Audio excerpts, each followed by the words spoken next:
Today we're here with the general contractor, Mr. T. Gregory, and we're at one of his work job sites, and he's gonna talk to you about it.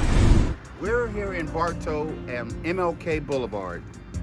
I don't know if you saw this house from the beginning, but it literally was falling down, completely falling down.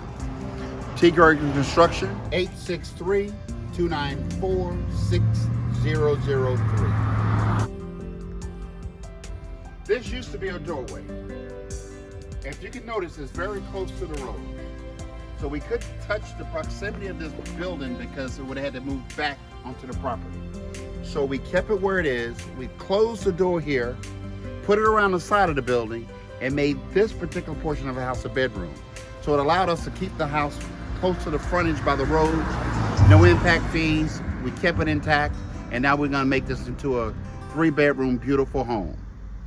Guys, when you take a look at this house, you wouldn't have believed it, and you will see later in the video what it used to look like. But I was brought to the owner of this project through a mutual friend, and this house was laughed at in the neighborhood. Even I told the owner, maybe we should knock it down and start over new. She insisted we move forward. And it was a good move, in other words, because it takes a general contractor with some very good subs to take their time to do the perfect job on this house. Once we got the plans, it's just a matter of following the plans to build to today to what you see this house has been made of. As I said, this was a front door. We knocked it down and moved around to this side of the house. So what are the requirements to relocate a door? Well, the first thing we had to do is we had to have engineered plans to be able to move the door from the front of the house to the side of the house. So it's just not something we arbitrarily decided that we're gonna just move the door. It had to be processed, planned, engineered, and reviewed by the city to say it's okay to move the door. So therefore, it gave us a bigger occupancy inside the dwelling and not have to use the front porch. Well, it's grandfathered in and it's too close to the road. If we had touched the front porch, we'd had to move it back a minimum of 25 feet. That would have made this house too small to be a dwelling. So we decided to leave the front porch where it was and just move the door and extend the rest of the house back a little bit more. We turned an 800 square foot small dwelling into over 1,000 square foot house. I mentioned about engineered drawings, but something I left out that's very important. We had to pull permits for this property. We had to pull a general building permit and electrical permit, along with the roofing, plumbing, and mechanical for the HVAC. So therefore, that's important along with the plans so we can build this dwelling up to building code legally. Therefore, she can rent this house, sell this house, do whatever, and it counts because everything was done the formal way. Building permits, engineered plans, and great craftsmanship by the subcontractor. Mr. T. Gregory, if I were to reach you to help me with some of my new builds, how can I do that? And will you be willing to work with me? The first question is, I will at least consult with you.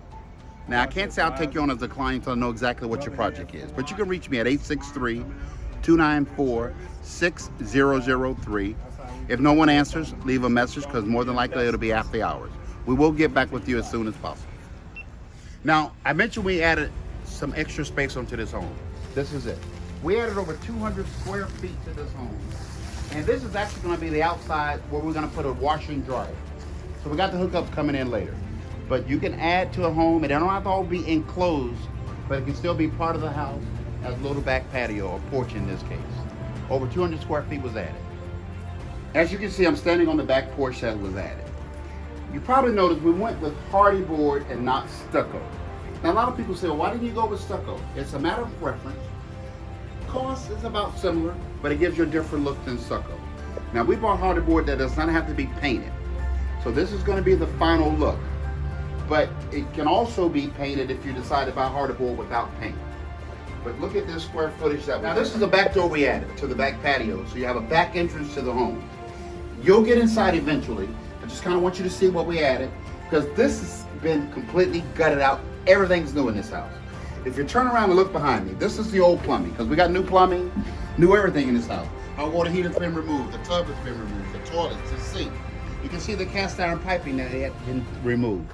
This house has truly been renovated, remodeled 100%. It's gonna be like living in a brand new house. New roof, new shingle roof, new drip edge, new fascia boards, new soffit, new everything on this house. This is a brand new house from a 1925 looking little piece of haunted house to a 2021 brand new dwelling. This was nothing but just ground at the back of a house. This used to be the back of the house right here. So we've added 200 square feet, including a room, and they're gonna have a wash and dry hookup out here. So it's gonna be a fantastic place to live in. This house is brand new. From the floorboards, to the wood frame, to the OSB underneath the hardy board, to the soffit, to the fascia, to the roof. Everything on this house is brand new. Oh, even a new truss package was put on this house.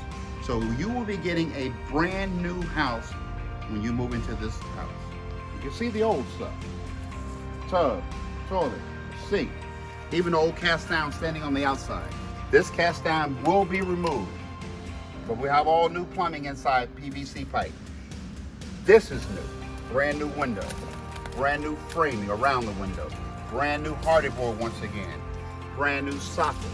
If you notice, we didn't do all the vented soffit. We did some solid and vented soffit throughout to give it a different look. You need a house renovated like this? Call TGC, which is T Gregory Construction, 863-294-6003. The old temporary electric pole that was here, that's gone. Everything is brand new. Water meter, new water. Only thing left is this front porch, so we didn't have to move the house back with the setback. We were able to leave it here because it's grandfathered in. It's only about 10 feet from the road. If we touched this porch, we'd have had to tear it down and move the house back 25 feet from the road just because to meet the new setback. But it was grandfathered in since we didn't touch it, so therefore was able to allow it to be standing right where it is and give us more room to add to the back of the house. Now you're probably wondering, I say we kept the building here, but why do we have steps if there's no door? We left the columns because this is part of the house structure that cannot be removed. The steps will be cut off and removed so you don't have steps leading to nowhere. So this will be removed and this will be dressed up to look very presentable. But the steps will definitely come down from the house. Right. You probably say, so what, you put a window in? Believe it or not, you have to have a permit to put a window as well as putting a door in. And you probably ask why. It has to meet with Florida hurricane wind speed.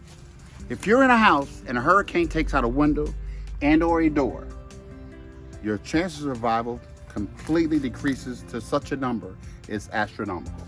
So you have to have a Florida approval code on the doors, on the windows, to always be able to make sure that they can meet 150 mile an hour wind speed in the state of Florida. You can't get away without it. You're probably wondering why I'm stepping like this. I'm just showing you that it's gonna have to have steps here. Anything over 7 inches, a step up, has to have a riser, which is a 7-inch step. Every 7 inches, a step has to be put. So you'll probably have 3 steps coming up into this house. So right now there are no steps, but we're gonna eventually have to have steps leading up to this door. Soffit is vented and some of it's solid. The reason we did that because we put a vent at the gable so the attic can breathe. So every gable doesn't have a vent, but this one particularly has a vent. I also run Coach Bell Fence Company. We've been in business since 1975. My father started the company. I now incorporated with my construction company. We do all types of fencing. Chain link, black vinyl coated chain link, white PVC, which is a plastic style fence. We do aluminum decorative fence. We do brick walls. We do any type of fence that you need.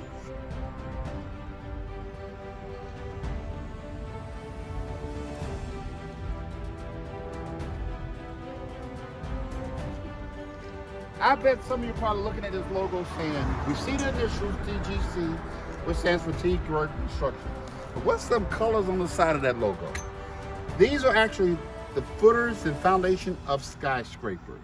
So that's my logo. My goal one day is to build high rises. I'm a general contractor and I can build it. This is a new build. You've seen the outside, now take a look at the inside.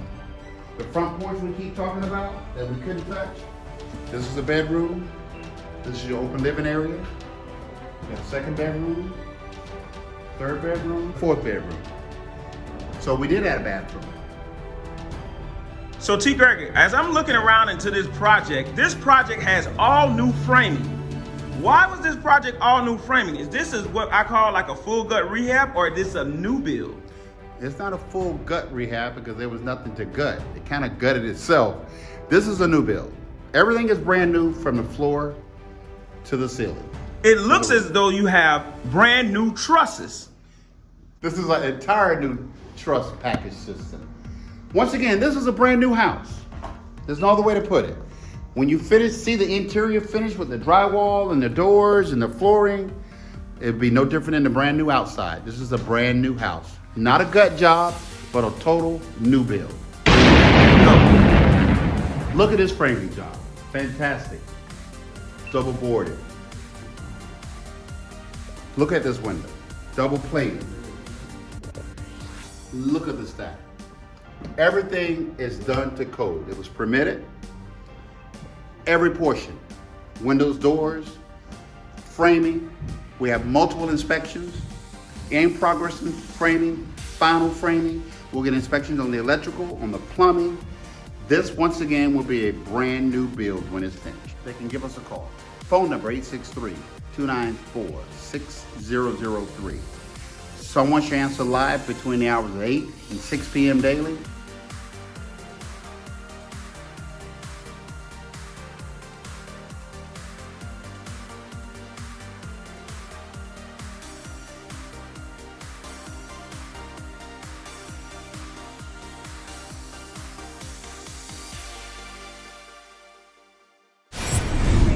Guided us through the whole process 100% with helping us find tradesmen, permits, everything, and we appreciate you so much. We couldn't have done it without you. I'm gonna tell you what I tell Radford. I thank you for the compliment, but that's my job. There's nothing special, it's just that we have to know what we're doing, make sure the customer's satisfied, and then you ultimately get the finished product, which you're almost there, but this is a long way from where we came. We've still got a few more steps to get to the final process. But now you can actually see what it's gonna be. A seam is, you get the proper plans. You put it on paper, you get it processed by the municipality, in this case, the city of Bartow, we can build it. We'll get the tradesmen, we'll get the necessary product, and we will get a finished product that you expect to see. Because what's gonna happen is, one of them will probably keep it up and say, oh, I didn't know you wanted that cut. Now he's in the middle of your project. So, well, you gotta get all the tradesmen in here to get the electrical done first. You can go with the framing. Then you got to get the plumber in so he can get all his shout-outs, come in, put his plumbing in. You got your mechanical guy that got to come in so it's all open. You want those tradesmen to come while you have it all open so that it makes their job less expensive. It better, and it should, and it makes it easier for them to work. After they do their rough ends, first rough end, which will be the plumbing rough, second plumbing rough, the first electrical rough, and the HVAC in progress. Then you get the installation. Once the installation is done, now you can put your drywall in so all those tradesmen can come finish their work. T. Greg, I got a question, General Contractor. Once the installation comes, do you have to get a inspection on the installation before you put the drywall up? Yes, you do. All the installation has to be inspected in the ceiling and on the walls. The attic can be blown in or laid in, depends on whatever your preference is. But on the walls, it has to be between the exterior board and the interior drywall. And I recommend you do blow-in installation. You're gonna do bats on the wall. It's easier. But the company he mentioned, they're probably the better company in the area because inspectors respect them to the utmost.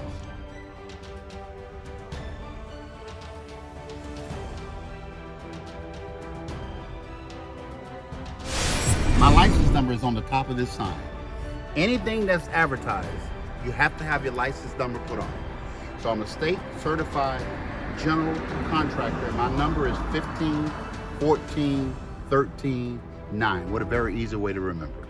Once again, my license number, CGC 15-14-13-9. That's my state registered license.